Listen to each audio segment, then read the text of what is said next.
Welcome back to another episode of the UMSO podcast. It's a Tuesday Q&A on whatever day this is being published. So ask some questions about what can I help you with on the old Instagrams. And well, got a couple questions and we're gonna rip through them as quick as we can. So let me go ahead and let you know about our sponsors. Right now, we've got basically the best sponsors anyone can have. We have Eat Right Foods. Do you need food? Probably. It's one of those important things that you should probably have. Need food, need it delivered to your house. You don't even have to leave home. Think about it. We are so close to getting to max level idiocracy. It's incredible. So, get your food delivered. Get smart food delivered. And by smart food, I mean food that isn't cheeseburgers and hot dogs and sandwiches. Get some meat, get some rice, get some veggies. Use Eat Right Foods. That's what I use. So I'm getting about 10 meals a week, and that seems to last me about the right amount of time. So right now, for 90 bucks, you can get 10 meals delivered to you. Use code UMSO and be stoked on saving some cash. So we also have Mind Bullet. Mind Bullet is a kratom-based supplement. I've been using it as a pre-workout. It works a bit as a nootropic. It also helps manage some pain relief. So been really stoked on that. And so check that out, mindbullet.com. It's brought to you by Chris Bell and Mark Bell. Chris turned me on to kratom years and years ago before he had put out the documentary Leaf of Faith. And I love seeing these guys make a move into that style thing because it does really let you know that, I mean, Chris's film and documentary isn't a work of shit. Like they didn't do that to start a company. They made that movie and found that information. And then that turned into a company because they believed it was that important to actually get this stuff out to people. So head over there. And coming from someone that isn't, I don't know, your local gas station or whoever's selling kratom these days, at least this is from people that you trust. I mean, I'd say Mark Bell is probably the strongest guy selling kratom on earth right now. That seems like a safe bet. Probably also has more pec tears. So use code UMSO and save yourself money on Mind Bullet, mindbullet.com. We have Hybrid Performance Method. So I'm a lot less fat than I used to be. One of the ways that happened is I've been working with Hybrid Performance Method now since about December. I've been really happy with working with their coach Greg Sutt in nutrition. We touch base when I need to, got a plan, and we keep working that plan until there's a plateau or something needs to change. And for me, it went from just trying to dropping weight and eating more of an anti-inflammatory diet to stay out of pain. And then working with Greg, we really started fueling things up more for performance again as I'm starting to add more miles and conditioning work and trying to get back in the gym and get this body moving the way I want it to. So head over to Hybrid Performance Method, use code UMSO, and save yourself 5% on all your subscriptions from them. I think nutrition's like 120 bucks a month, and then any of their programs are about $30 a month. And so you can save money on both. They have powerlifting, weightlifting, bodybuilding, all types of stuff, and you can bounce around from program to program. Really a great product. So head over to Hybrid Performance Method, use code UMSO, save yourself 5% every month forever.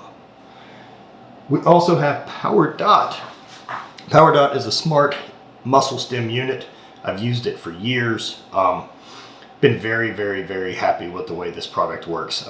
It has been great for me traveling. It's great for me training and recovering. It's been great coming out of surgery. It's probably one of the biggest reasons I've been able to hold on and make the progress that I have is just having a tool like this by my side that's easy enough to use that I don't feel that barrier of like, fuck, I have to deal with all these cables and cords and bullshit. That this thing, I can just put it on and get it to work. So your phone actually operates it and it tracks everything that you're doing via the app on your phone, which is really rad. It also allows you to reorder pads and do this type of new stuff. It's really great. So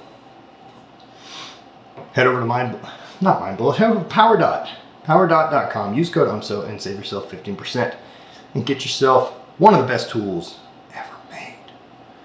We also have Hate Brand Goods. That's my company.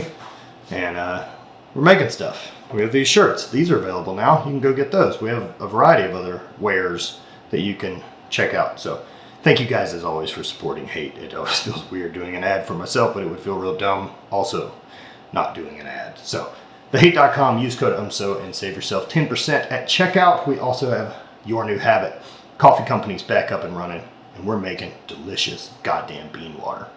And if you want to head over to Your New Habit, use code UMSO, set yourself up a subscription, save yourself money, and have just coffee show up at your house. It's like you're a king that pays for things.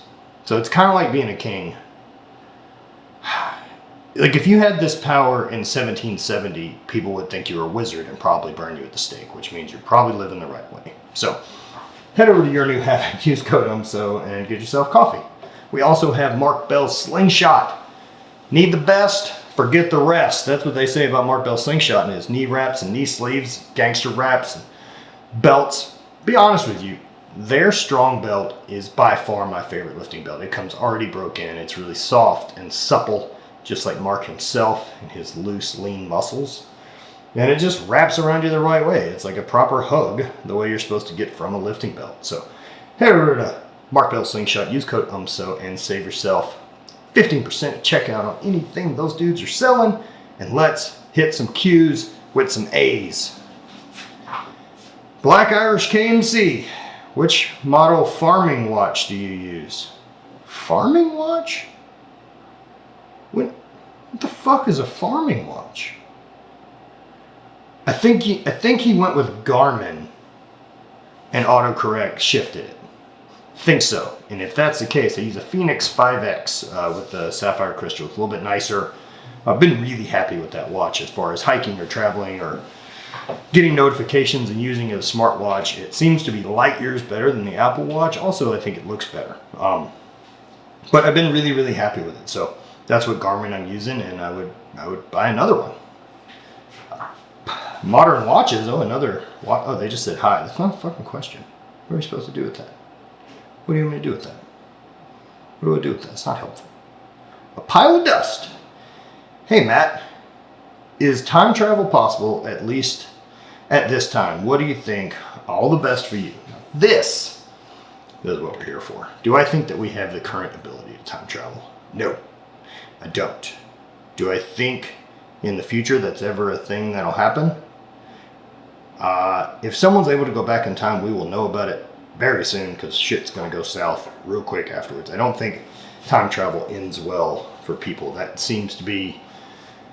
Like, space travel hasn't got really weird as far as, like, power and money-hungry people and greediness screwing it up because, well, there's nothing fucking out there other than adventure. And it's not real profitable. But if you can time travel, oof, you got a lot of biffs. A lot of biffs from Back to the Future fucking stuff up with an almanac. For sure. Buying stocks, doing things. But it's an interesting bit, right? The time travel, I'm going to go back and buy stock. Like... Does the time travel, does everything in the little bubble go with you to time travel? Because if you've got like, I mean, do you go naked? Or does it actually, like, I understand scrambling like organic mass, but then are you scrambling everything I'm touching? And then like, how does that technically work? And then, I mean, none of your bank accounts would exist. So like, would you have to hold cash or would you have to like put cash inside? I just don't know how you would go back and actually buy, I don't know, Apple stock. Or I could go back and invent the iPhone. I don't have any of the skills to do that, even if I show up with an iPhone and be like, make this. Nope, not really that helpful. I don't know what time I would want to go back to, man, because I like modern society. I don't know if now is also the time I'd want to hang out in. Things are a little off. We've got a lot going on in America right now, which is good. Because hopefully that goes back and changes a bunch of shit that needs to get sorted out. So, yeah, time travel's a weird one. I definitely don't believe it exists yet. Now, personally, the way I think about time travel is this. I think the more that you're kind of in routine and doing the same things every single day, there's a chance that you get to kind of space and time just blazes by. Like doing the same thing every day, days run together and you don't really have that separation to be able to say, oh yeah, I remember that. Now, for me, traveling, new experiences or adventure or any of these other type of stuff really do slow down. They slow that down for me quite a bit. And that being slowed allows me to be more present and allows me to be more focused on right now and like whatever the task at hand is versus the craziness that would be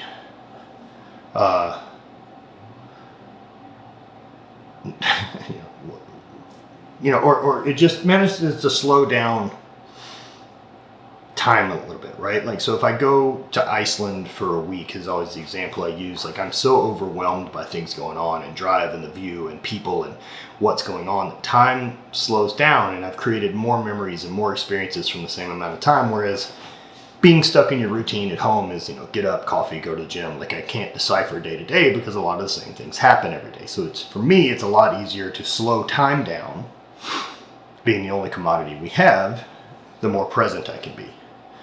So, trying to get better at that. Geeky Lerv, what does your podcast setup look like? I'm interested in what makes it travel well. So, traveling well with the podcast, I use 2 over-ear microphones with a mic. I think they're made by Steinhauser. And then I also use a Zoom H6N recorder. And I use a little amp to control volume in the headphones. That's my whole setup, and it's really easy to travel with. So I think there's other ways to do it, but I mean, look, man, if you're trying to figure out easy ways, like, your cell phone fucking works really well. We've used it in the past. We've just set it between us. If you go back and listen to the episodes that we recorded in Costa Rica after the ayahuasca ceremonies, that was all just recorded cell phone. You need to be a little bit more in control of your environment. You can't really record in any type of a noisy space with that. So that's just, it's always trying to figure out what works best for the moment, right? Like, and that's part of what I always get excited about, is trying to figure out optimizing for the task at hand. So I like buying equipment and trying to figure out what's best and having what's great for this specific situation, and kind of always being a little bit prepared.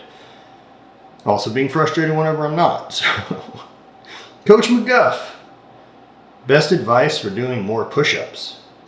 So, if you wanted to do more anything that's physical, right?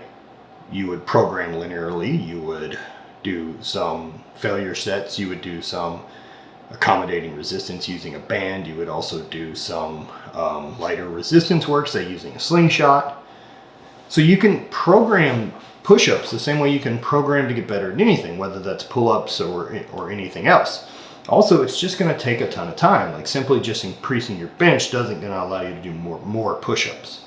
While strength is a factor, it's cardio and lactic acid threshold, those type of things are going to kick in too. So you're going to have to train those type of things as well, and also build a little bit of gas tank to do the best at this that you can do. So Coach McGuff, that's what I recommend, is actually program to increase your push-ups.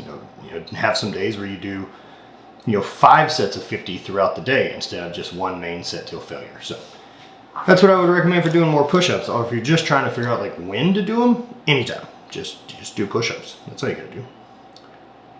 BPOW 1994, what are some of your mountain bike trails to ride on? Locally, here in St. Louis, I've been riding in Mark Twain National Forest. There's a Berryman Loop, which is like 27 miles. I want to go catch and ride the whole thing here soon. I usually go to Lost Valley.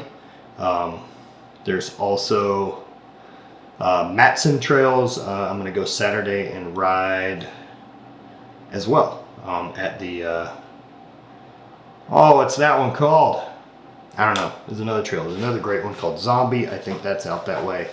And there's a bunch of great trails here, man. It's been really rad. And Katy Trails is fine, but like, it's just fucking paved. It's a dirt road. It's not hard to ride or anything. It's flat shit too. So those are more the mountain bike loops that I've been riding. So Millionaire Mentors. Ugh. Have the best day. If you want to change your life, go DM. I fucking doubt you're going to change my life. No one's going to change my life who couldn't understand that this was a Q&A and then didn't ask me a fucking question. So, Millionaire Mentors, if you were able to read better, that would help maybe your case. But till then, fuck yourself. G the RD, top 3 tips for a new business owner. Ooh, okay. Start small. That would be my biggest recommendation. Start small. So start at a size that you can manage and learn things and give it room to grow. Like, you don't have to, like, let's say you want to open a gym in a brick and mortar. I would rather see someone, you know, open a facility, organically build a community, decide it needs more space, and grow with your community and the demand for your product. I wouldn't just go and open this big 10,000 square foot, you know, $1 million facility hoping people show up. That to me is a bit risky, and it doesn't make a lot of sense unless you already know that there's a market there of people who are dying to get into your thing, or that you have a built-in clientele, whether that's sports teams or anything else like that. So that's step one. Start small. Step two is build your business to be scalable. If you're doing online stuff like what I've done, build it so that you know how much work it takes every day, despite how many customers or business you're doing.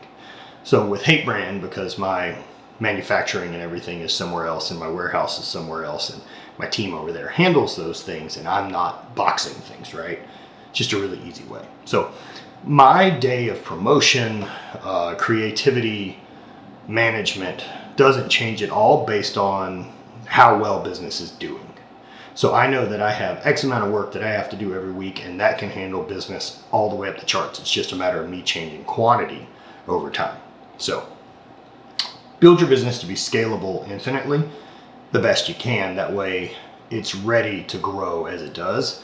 Whereas, you know, had I had set things up to grow and I was boxing and shipping and starting small and doing all that, I think quickly I would have got past that, and then I don't know if I would have been able to make that leap over and let someone else do it. So starting from jump on that was good for me. Number three, man, you can't be afraid to fail. That's a tough one. Failure happens. You know, I failed doing my bike shop years ago, and the biggest thing that got us was opening a bike shop in a town that really wasn't terribly bike friendly, didn't have enough market for it. Simply working hard and having a dream wasn't gonna pay the bills or have enough people come through the door to support that business. So I got out of it, and then had a regular life for a number of years, did a few things, and then, you know, made my way. So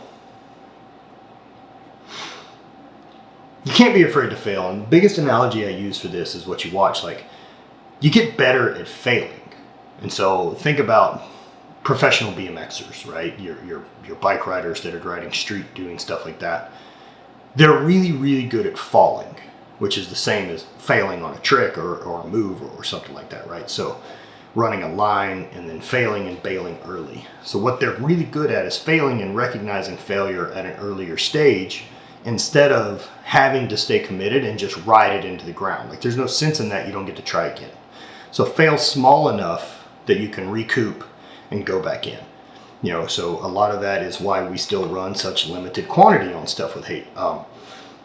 I can always restock, but what I don't want to get stuck with is 5 times the amount of shit that I ordered because I think it's going to sell. I'd rather it all sell and then continue to make new stuff, because I really like making new things. You know, with that, it's a matter of determining who your customers are.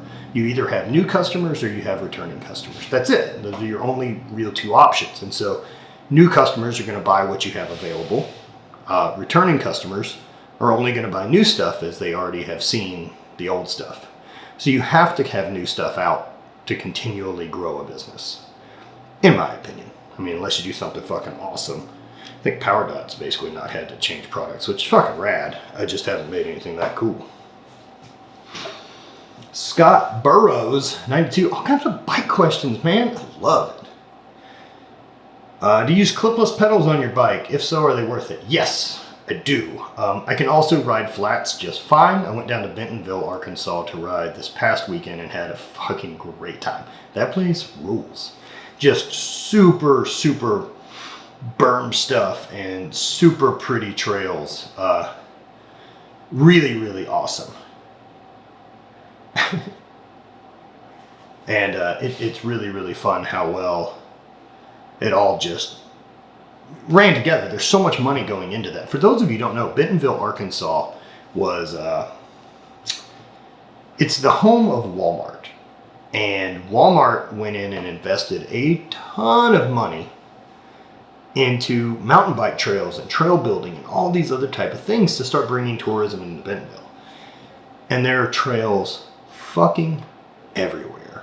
And so many of them are just beautiful and groomed. Like, if you wanted to imagine somewhere that was like, let's build Bike City, like if 12-year-old me was going to build Ice Town like fucking Ben Wyatt, it would be Bentonville for bikes. It's like, we're going to put a jump line down a sidewalk. That exists.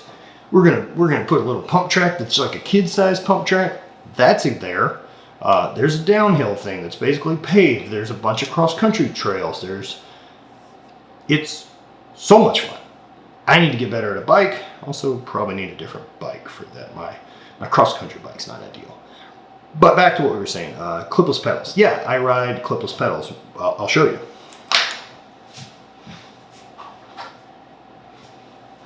So these guys are Crank Brothers egg beaters. So these are what I normally ride, and they've been awesome. I like them. They have a lot of float. They allow my foot to move. They don't bind my knee up. I can clip in and out quickly. Also have 4 sides that I can get into for the pedal, making that easier. If I'm riding a new place like Bentonville and I know that the trail's going to have some, I don't know, jumps or downhills or more aggressive riding, then no, I don't want to be attached to the bike. But if I'm ever on the road or gravel biking or on the trainer or cross-country mountain biking, I'm clipping in, baby. I don't have any problem doing it. I've done it for years. And so I think it's super great. I think it's valuable. I think you should know how to do both. You should not rely on your clips to be able to handle a bike. So hopefully that helps you. Zeke Nipple. Favorite St. Louis barbecue, sandwich joint, and brewery. Shit. Truth is, I don't drink much. I don't eat a lot of sandwiches. I do eat some barbecue. So far, barbecue, and it's right near me. So Beast Butcher and Block, I think, is fucking awesome. Their wings are killer. I don't love St. Louis barbecue. It's okay. I like Memphis barbecue, just like Juicy J does.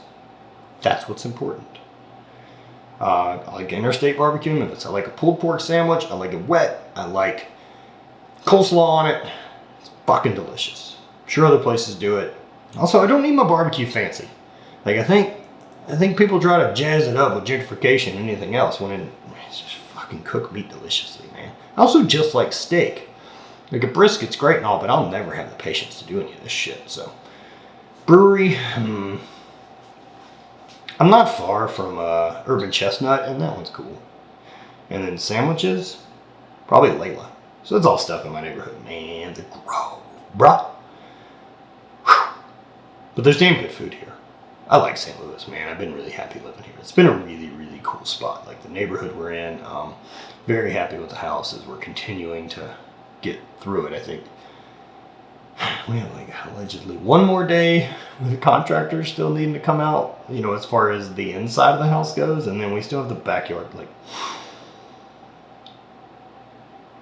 I just am trying to slow myself down. I have a tendency that if I get into a thing, I full bore into it until it's done. Like, I don't pace well for projects. And that's not great for something like a house, right? Because like the backyard and everything like that is such a different undertaking with permitting and doing all these things and making sure it's right. It's not a weekend project. Historically, I'm really good at projects that I can finish that day. I don't do multiple day project well, but it's going.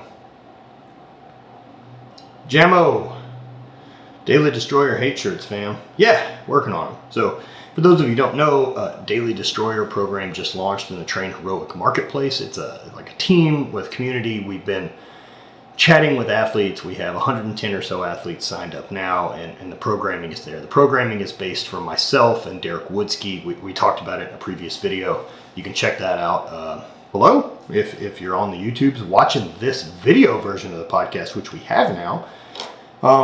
Yeah, so I decided I was going to make Daily Destroyer for shirts for the first signups during kind of our pre-registration period, which is done now. So yeah, some of you can get shirts down the road, but Not the first ones. Them shits is going out. And yours will be a different color because they're special.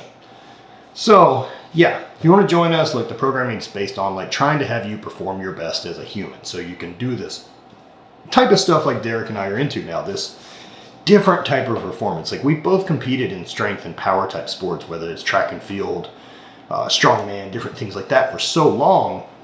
It's been a nice shift away from the thrashing that really puts on your body. So we just want to feel good, move well, be capable, and be a goddamn useful person. Like stronger people are still harder to kill. They're still very valuable, and you can just do more. Like you have more options to help, to move, to assist, to adventure, to have experiences just based on your body working better. And that's really what we're trying to put together the program for, is this thing that, you know, Derek and I post our heavy competitive years. Maybe I'll still pop into a powerlifting meet or this ruck event or a bike ride, and I'm going to be fucking ready to do any of those things with a relatively short amount of time to focus on specifics.